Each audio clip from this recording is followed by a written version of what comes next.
La cafetera goteaba lento, como si también supiera lo que estaba por pasar. Eran las 9:41 de la mañana.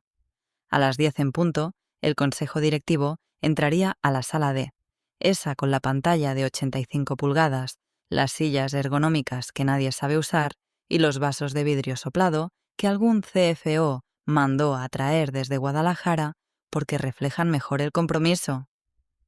A las 9:42 salí por mi café y a las 9:44 el nuevo chico de limpieza me detuvo con una voz baja, como si le costara tragarse la garganta. Señora, se llevaron su laptop a la sala de juntas. No entre todavía. Dudé. No porque no le creyera, sino porque ya había sentido esto antes. Ese cosquilleo bajo la piel, como si el cuerpo fuera más rápido que la mente para entender las puñaladas. Como cuando te están por decir que tu puesto ha sido reestructurado o que van a sumarte a otra vertical más alineada con tu talento. Ya sabía lo que era ese vacío que se forma justo detrás del esternón, como si alguien jalara la alfombra emocional donde tenías puesta tu identidad profesional. Pero esta vez no era eso, era peor. Desde el pasillo, entre la línea de plantas artificiales y la máquina de snacks, me asomé. No entré. Vi, a través del vidrio polarizado, cómo la hija del VP caminaba hacia el frente de la sala, torpe pero segura, como alguien que ensayó más la sonrisa que el contenido. Llevaba puesto un saco azul marino que todavía tenía la etiqueta de Zara escondida en la manga. Tenía una carpeta bajo el brazo y a su lado mi laptop. La reconocí por la calcomanía en la esquina inferior. Una pequeña llama pixelada, símbolo del primer proyecto que presenté en esa misma sala hace casi 12 años. Fue la única vez que me aplaudieron. Fue la última vez que el entonces director me dijo: «Aquí hay madera de estrategia». Todo lo que vi después fue un teatro en cámara lenta. La chica abriendo mi laptop, la pantalla encendiéndose, el logo de la empresa proyectado en grande, y luego, una a una, las diapositivas que yo misma había preparado durante las últimas 3 semanas. No solo era mi estilo visual, era mi historia. Cada transición, cada infografía de costo de adquisición versus crecimiento regional, cada maldito color Pantone que pasé horas calibrando para que no sangrara en la pantalla. Incluso usó la animación que tanto me costó justificar, la que hace que el mapa de expansión en el sur de Brasil se ensamble como piezas de Lego. Para los que llegaron hasta aquí, si les está picando la historia, les pido algo. Suscríbanse al canal y denle me gusta. Más del 97% de las personas escuchan sin apoyar, pero estas historias toman semanas de trabajo y sus clics realmente motivan al equipo a seguir contándolas. Gracias de corazón. Volviendo. Ahí estaba ella, hablando, o tratando de hablar. La voz le temblaba al principio. Luego la forzó. Esa voz que escuché una vez en el elevador, diciéndole a alguien: «Mi papá dice que esta empresa está llena de dinosaurios digitales». Y ahora, ahí estaba, usando mi estrategia para venderle al consejo la reestructuración que ella misma no entendía. El VP, su padre, sonreía con orgullo desde la esquina. Usaba ese suéter beige con coderas que cree que lo hace ver joven. No lo hace. Lo hace ver como lo que es. Un tipo que heredó un puesto, un ego inflado por los likes, y que pensó que podía meter a su hija en la sala más peligrosa de toda la empresa sin consecuencias. Pero lo que no sabían es que esa laptop no era solo una laptop, porque hace años, después de un incidente con un documento que apareció milagrosamente editado sin que yo tocara una coma, decidí dejar de ser ingenua. Instalé un pequeño keylogger, casi invisible, que registra cada entrada, cada clic, cada acceso no autorizado, También empecé a incrustar rastreadores de edición en mis archivos, nada invasivo, pero sí muy útil para saber quién abre qué, desde dónde y a qué hora. Así que cuando vi mi presentación en pantalla, no grité, no entré, no les di el gusto, esperé. Y entonces entró Legal. Tarde, como siempre. Sujeto a su celular, con la cara medio arrugada de alguien que duerme con Excel abierto. Se detuvo en seco al ver el nombre en la esquina de la pantalla. Iniciando sesión como M. Herrera. Levantó la vista. Me buscó con la mirada. No me encontró. Entonces miró al VP, luego a su hija, luego al consejo, y preguntó: «Entonces, ¿quién inició sesión con sus credenciales?». La sala se quedó en silencio absoluto. Tan absoluto que pude escuchar el clac de la hielera automática al otro lado del pasillo. Nadie dijo nada. Nadie supo qué decir. Yo, mientras tanto, me di la vuelta. Crucé el pasillo. Tomé mi café. Sabía que esto apenas comenzaba. Vi cómo pasaban la diapositiva del slide 7 con ese ridículo Insight de Consumidor Latinoamericano 2024, el que me costó 4 semanas de análisis cruzado, 3 noches sin dormir y una pelea con mi marido porque olvidé nuestro aniversario. Ella lo leía como si fuera una receta, como si las palabras no fueran mías, como si no entendiera que cada cifra, cada curva en esa gráfica estaba calibrada para provocar una reacción emocional específica en la sala. Eso no se improvisa, eso se vive. El consejo, sin embargo, parecía en piloto automático. Unos asintiendo, otros revisando sus tablets. Solo una de las consejeras, Mariana, mantenía la mirada fija en la pantalla, ladeando la cabeza como quien huele algo raro, pero no sabe de dónde viene. Y luego, justo cuando la hija del VP pasaba al bloque de proyecciones financieras, Legal entró. Al principio no lo notaron, pero yo sí. Entró rápido, pero sin hacer ruido. Se detuvo justo detrás de los asientos del fondo, alzó un poco la cabeza para leer la pantalla y ahí fue cuando lo vio.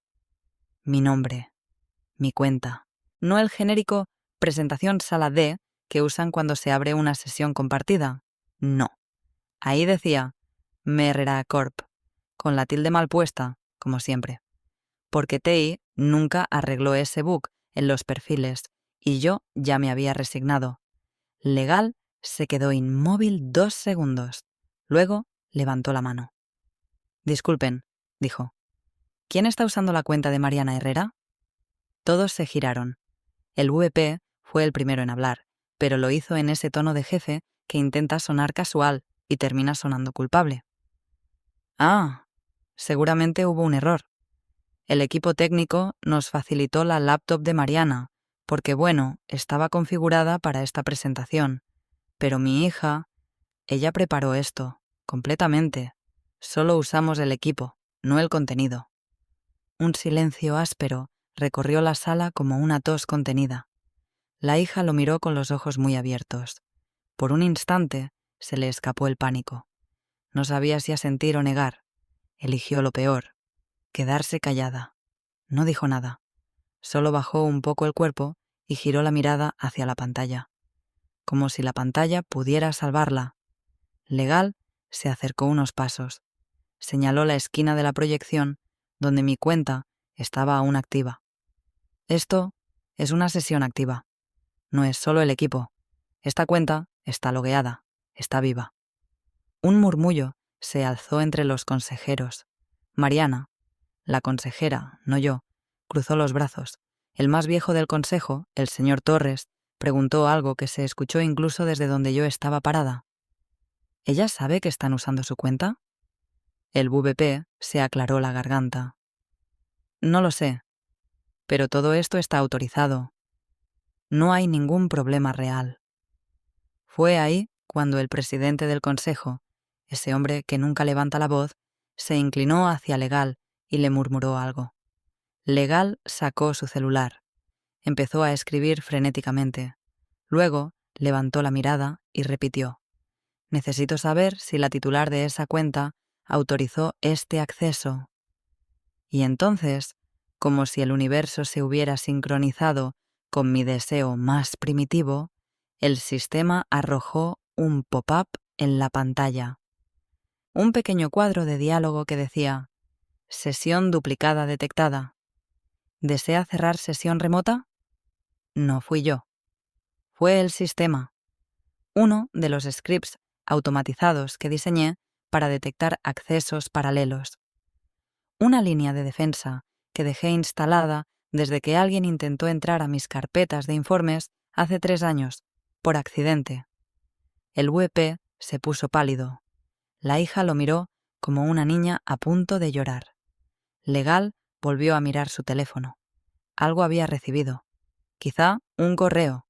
Quizá una notificación del sistema. No lo supe en ese momento.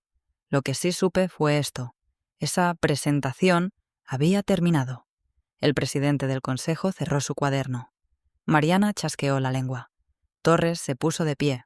Y yo seguí sin entrar. Porque no se trataba de interrumpir ni de enfrentar. Era mucho más sencillo. Se trataba de dejar que el sistema, ese que ellos jamás entendieron, les escupiera en la cara su propia arrogancia. Di media vuelta. Me alejé del pasillo. Volví a mi escritorio.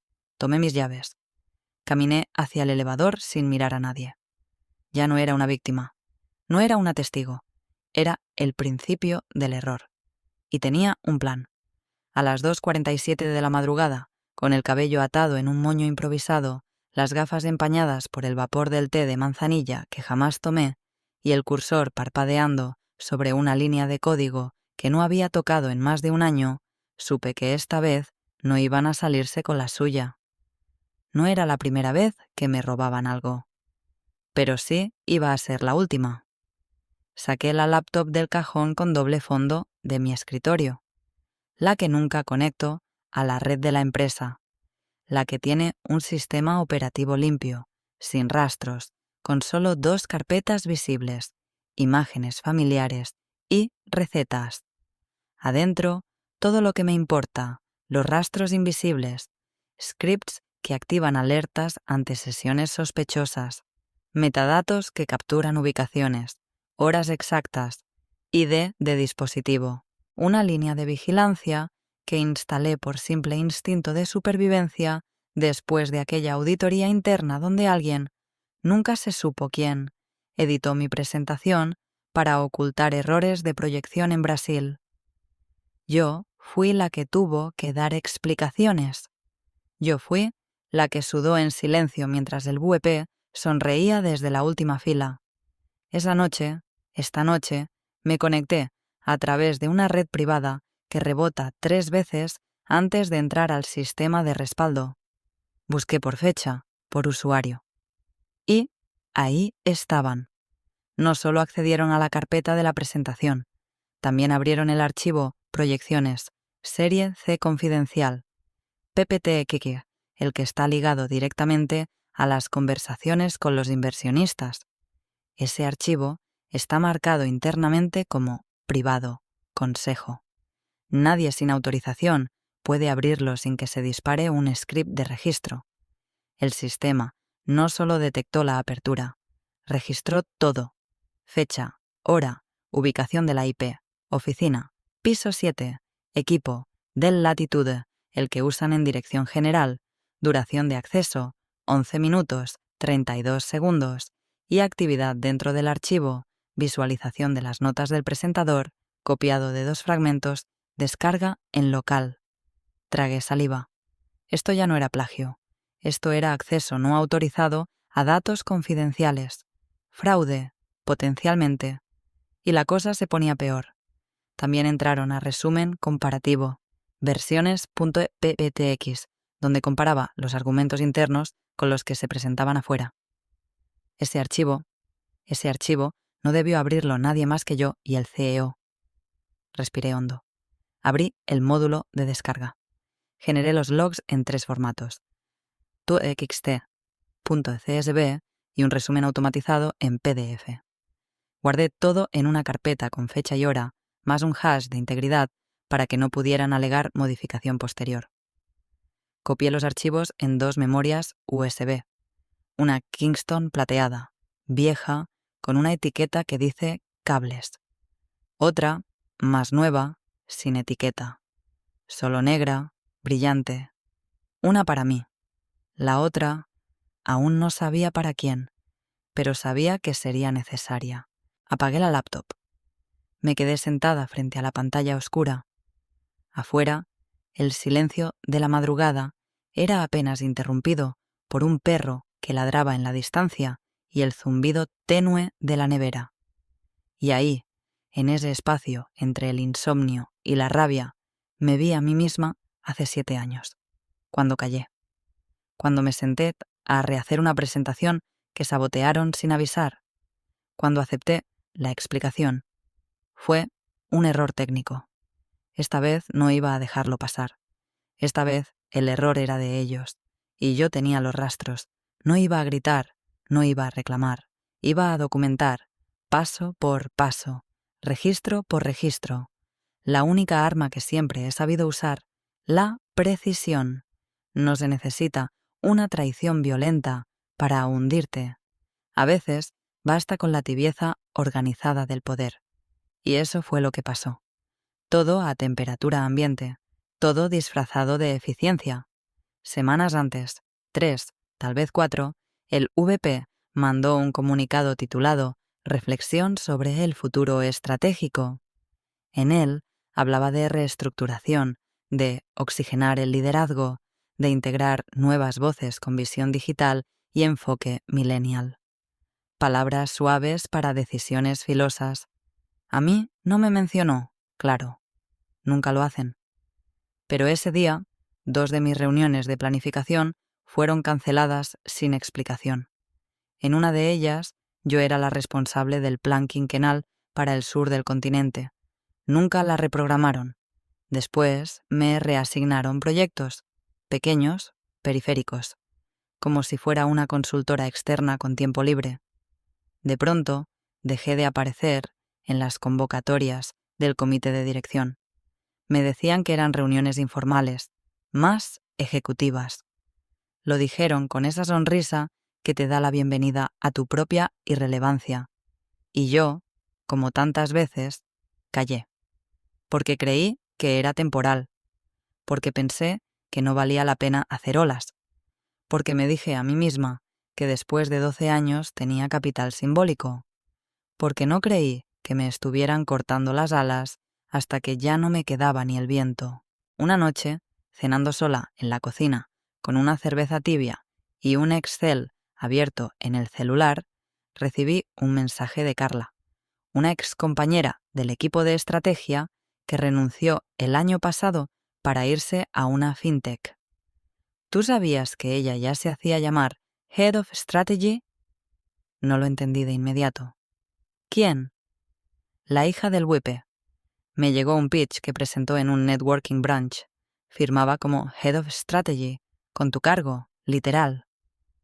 El nudo que sentí esa noche no fue de sorpresa. Fue de confirmación. Como cuando ves el cuchillo y entiendes que ya te cortaron hace rato. Solo estabas mirando hacia otro lado. Todo encajaba. El borrado sutil, la limpieza silenciosa de mi territorio, la arquitectura perfecta de un reemplazo que debía parecer evolución natural, pero no lo era. No esta vez. Y entonces empezó la fase 2. Nada de escándalos, nada de correos altisonantes ni amenazas. Solo reenvié un archivo al legal, un documento de hace 4 meses con marcas de edición que demostraban que fui yo quien redactó el plan de expansión que ahora la niña usaba en sus presentaciones. Otro a auditoría.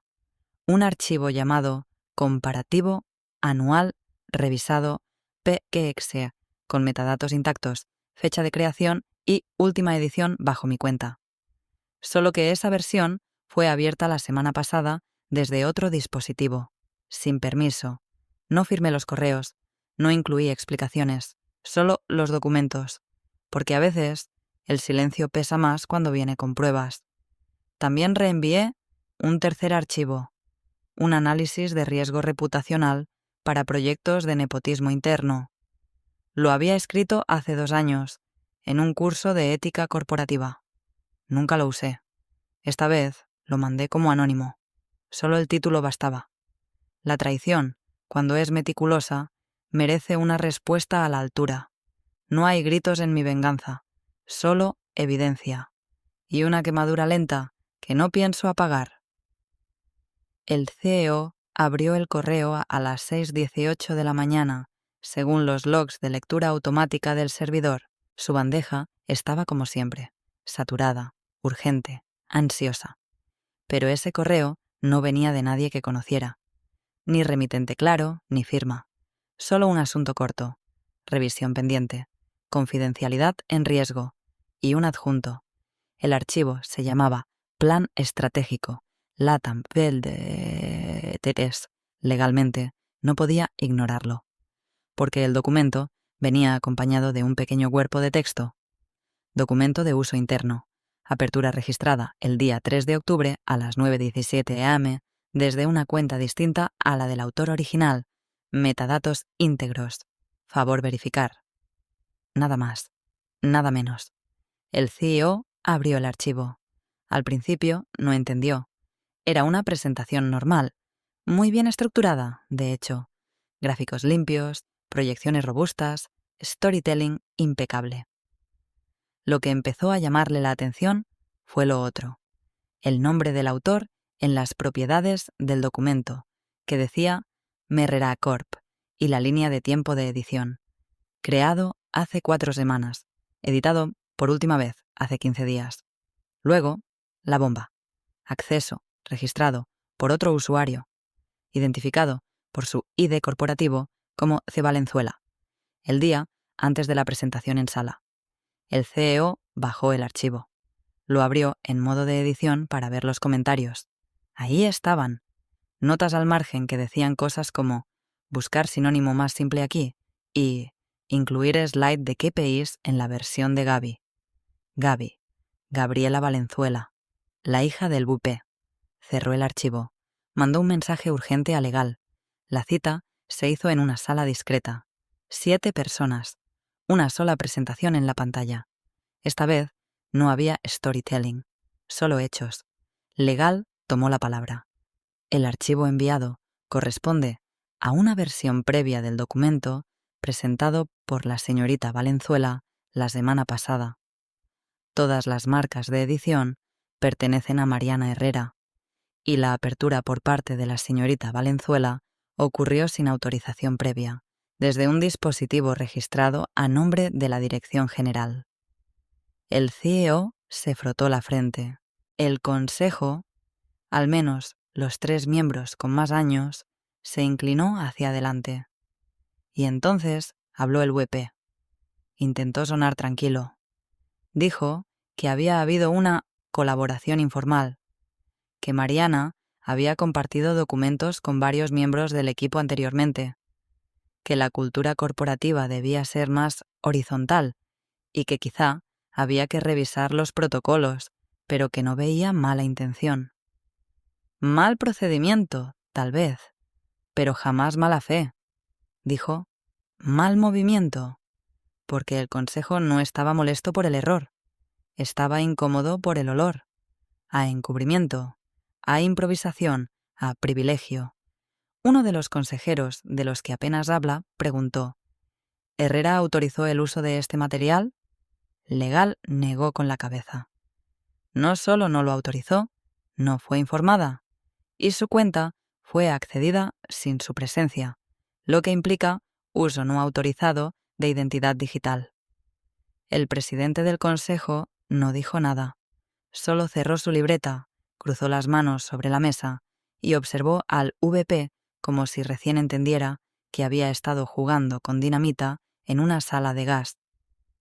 Del otro lado de la ciudad, yo estaba en mi comedor. Un café frío a medio tomar, una libreta con anotaciones dispersas y el celular en silencio. No necesitaba verlo para saber que ya había explotado algo. Lo sentí en el cuerpo. Esa vibración sorda que deja la adrenalina cuando todo empieza a caer por su propio peso. La satisfacción era fría, distante, como un bisturí que corta sin sangre. No hacía falta estar en la sala, ni en el edificio. A veces, el golpe más certero se da desde las sombras, y yo no necesitaba testigos, solo consecuencias.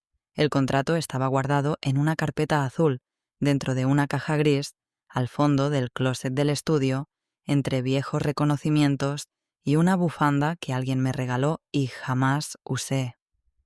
Lo abrí sobre la mesa con la misma sensación que se tiene al leer una carta de alguien que ya no confías, pero aún tiene tu firma.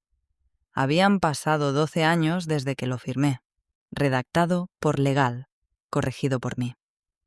En esa época todavía me importaba pelear por cada coma, y menos mal, porque fue en la tercera cláusula adicional, letra C, donde encontré lo que estaba buscando. Todo contenido intelectual, propuesta o documento generado por la empleada dentro del marco de su labor profesional se considerará propiedad protegida y exclusiva de la misma, salvo cesión explícita. El uso de dichos materiales por terceros requerirá consentimiento documentado. Ahí estaba. Y unos párrafos más abajo, entre términos sobre sesiones digitales, acceso remoto y protocolos de autenticación, otra joya que no todos notan. La responsabilidad de salvaguarda de credenciales es compartida. En caso de acceso no autorizado, se evaluará el uso indebido conforme a los principios de buena fe y trazabilidad digital. Ninguna acción podrá considerarse causal de represalia contra la parte afectada si se comprueba la suplantación o uso indebido de identidad profesional. Respiré. Cerré el contrato y entendí que no necesitaba pelear. Solo recordarles lo que ya habían firmado. Abrí una hoja en blanco. No escribí una denuncia, ni un reclamo. Solo una carta breve, dirigida a la dirección jurídica. 3 párrafos, concisos, letales. En el primero, cité el número de contrato, fecha de firma y la cláusula 3.c. Adjunté copia del documento original, subrayando los fragmentos clave. En el segundo, enumeré los logs de acceso, con fecha, hora, dispositivo, usuario. Copié fragmentos de los metadatos que mostraban el historial de edición, incluyendo las notas dejadas por la señorita Valenzuela en el archivo original. Y en el tercero, escribí una sola línea. En virtud de los términos establecidos, solicito claridad institucional sobre el uso no autorizado de mi identidad digital y material de autoría exclusiva. No pedí sanciones, no exigí medidas, solo claridad, porque cuando la justicia es evidente, no hace falta elevar la voz, solo dejarla caer en el lugar correcto. Firmé con tinta azul. Escaneé el documento. Lo envié desde una cuenta secundaria que apenas uso. Lo reenvié a auditoría y al comité de ética, sin mensaje adicional. La respuesta no llegó de inmediato, pero llegó en otra forma. Al día siguiente, la oficina amaneció con un correo interno informando que la señorita Gabriela Valenzuela se ausentaría por motivos personales. No se especificó fecha de regreso. No se adjuntaron tareas pendientes. Su nombre desapareció del organigrama antes de que dieran las 11. La versión extraoficial decía que había pedido vacaciones anticipadas. La versión real la supe cuando un colega de finanzas me escribió por Signal. Tu carta circuló. El CEO está furioso. Nadie dice nada, pero todos lo saben. No respondí. Solo miré por la ventana. El cielo estaba nublado, pero había una claridad distinta en el aire. Esa que llega cuando algo se empieza a corregir sin que uno tenga que empujarlo. No era venganza, era solo justicia, en su estado más puro, inevitable. Primero fueron los logs, luego los correos, y después los susurros. Auditoría interna, que hasta hace poco era una decoración institucional, más interesada en formatos que en verdades. Empezó a moverse con una agilidad que sorprendió a todos. Claro, tenían razones. El CEO exigía respuestas y el Consejo ya olía a podredumbre bajo la alfombra de la transformación digital. Fue un técnico, uno de esos analistas invisibles que viven entre hojas de cálculo y scripts olvidados, quien encontró la segunda bomba. Mientras revisaban accesos cruzados a la cuenta Merrera Corp, detectaron algo inquietante. No era la primera vez que la habían usado sin autorización. Había registros de actividad en fechas que yo recordaba perfectamente. Una presentación sobre indicadores en Chile que yo nunca aprobé. Un reporte de costos firmado digitalmente con mi nombre. Y lo más grave, un correo enviado desde mi cuenta, validando un presupuesto inflado para un proveedor que yo jamás habría aprobado. Cada acceso tenía rastros, cada correo, una huella, y cada huella, una mentira. No me lo dijeron directamente. Me enteré por un documento filtrado que alguien dejó, quizás a propósito, en la impresora del piso 5, sin remitente, solo el encabezado. Resumen de hallazgos. Acceso no autorizado. Cuenta M. Herrera. Lo leí completo mientras tomaba café en la cocina. Cada línea era una confirmación de lo que me habían hecho, de lo que ya sabían. Esa misma tarde, a las 17:07, recibí la invitación. Reunión privada con el CEO. Sala 2B. Solo él y yo. Entré sin prisa, con el cabello recogido y la libreta en la mano. Como siempre. Él me saludó de pie, con una mirada cargada de ese tipo de culpa que aún no ha sido admitida, pero ya empezó a doler. Gracias por venir, Mariana. Sé que esto no es fácil. No respondí. Se sentó, se frotó las manos, habló. Estamos descubriendo cosas que no deberían haber pasado y que, sinceramente, no puedo explicar todavía. Por eso te pedí esta reunión. Porque necesito tu ayuda para entender el alcance real de lo que ocurrió. ¿Quiere que colabore con auditoría? Pregunté. No. Quiero que me diga, en sus palabras, cuánto de lo que hizo usted fue alterado, usado o manipulado sin su conocimiento. Y si hay algo más que deberíamos saber. Lo miré fijamente. Ni un parpadeo. Saqué de mi bolso la memoria USB negra. La coloqué sobre la mesa, sin decir nada.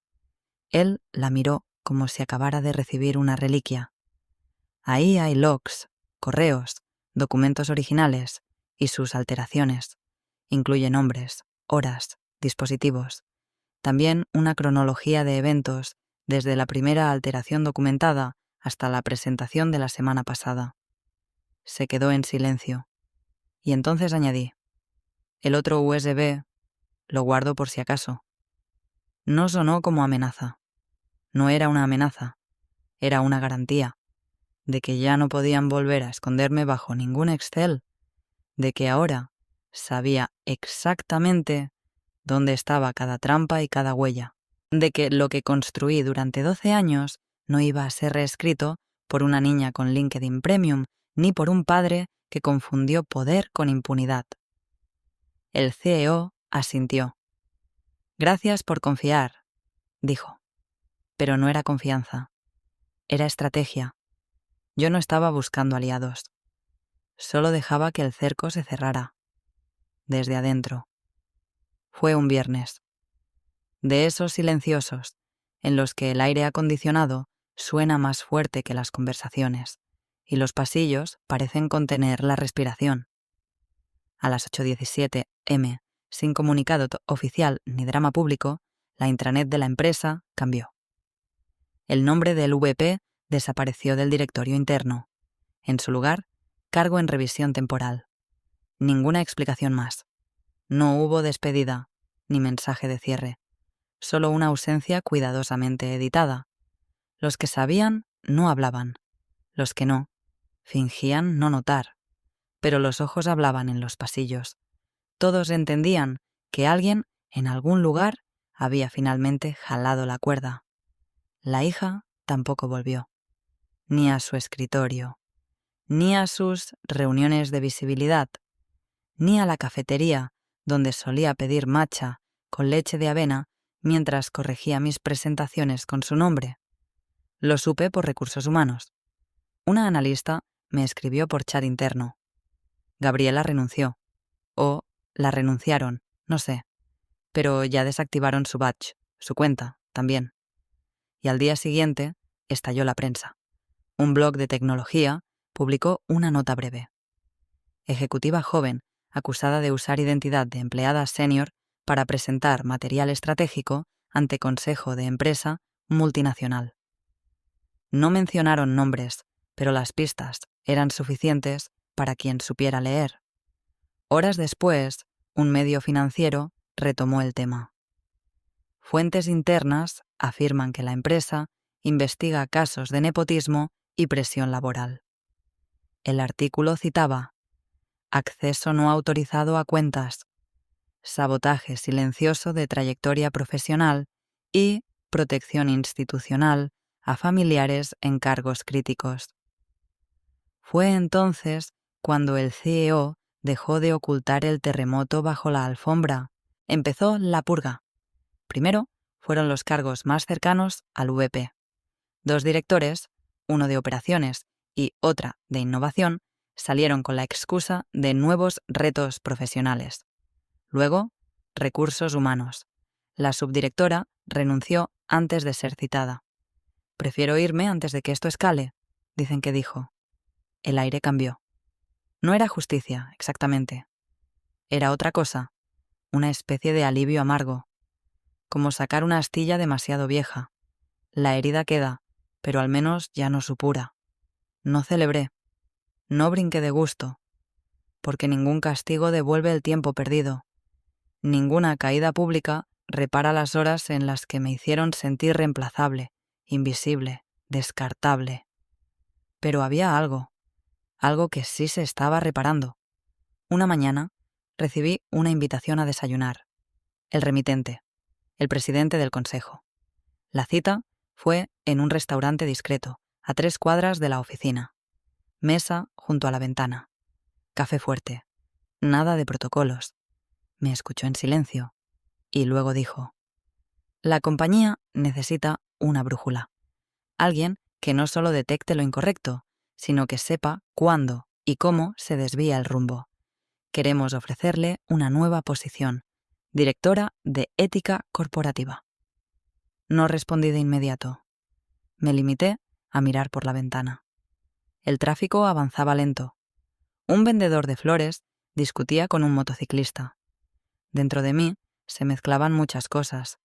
La rabia vieja, la tristeza que no grita, la dignidad que por fin dejaba de sangrar. Y sobre todo, la certeza de que esta vez nadie me estaba dando nada. Me lo gané. Archivo por archivo. Silencio por silencio. El presidente esperó. Yo seguí mirando la calle. Sabía que, dijera lo que dijera, ellos ya sabían quién soy. Y yo también. Estaba sentada en la mesa, junto a la ventana, la del fondo, en esa cafetería que huele más a pretensión que a café. Desde ahí se veía perfecto el edificio de cristal, el logo en lo alto, las persianas mecánicas que suben solas a las 8 y bajan con resignación a las 7. Lo había visto así durante más de una década, desde adentro. Esta vez lo observaba desde afuera, como se mira una casa vieja que ya no te duele, pero tampoco te invita. El mensajero llegó puntual. Traía el sobre blanco, grueso, con la esquina doblada por el apuro de recursos humanos. Me lo tendió sin palabras. Yo lo tomé sin urgencia. No hacía falta abrirlo. Sabía exactamente lo que decía. Una carta de oferta. Cargo: directora de ética corporativa. Sueldo competitivo. Cláusula de autonomía total. Bonificación por firma. Beneficios extendidos. Respeto institucional garantizado. Todo lo que antes no dijeron. Todo lo que ya no me interesa. Deslicé el sobre de vuelta por la mesa. Lo empujé con los dedos, como se aleja un postre que llega tarde a la cena equivocada. «Gracias», dije. Y después, sin levantar la voz, sin amargura, solo con la certeza tallada por los años: «Pero ya no tomo café aquí». El mensajero parpadeó. No supo qué decir. Me hizo un gesto vago, de esos que mezclan comprensión con obligación cumplida, y se fue sin mirar atrás. Me quedé sola. Afuera, la ciudad seguía su curso. Una mujer cruzaba la calle cargando papeles. Un grupo de becarios salía del edificio, riéndose, sin saber que pisan las ruinas de algo que estuvo a punto de devorarlos también. Metí el sobre en mi bolso, al lado del segundo USB, el que nunca entregué, el que guarda más de lo necesario. No por chantaje, por principio, porque hay historias que no necesitan contarse, pero tampoco deben olvidarse, porque uno aprende que no toda justicia se consigue en voz alta, y que a veces la venganza no es gritar, es quedarse callada y dejar que todo el sistema se derrumbe por su propio peso.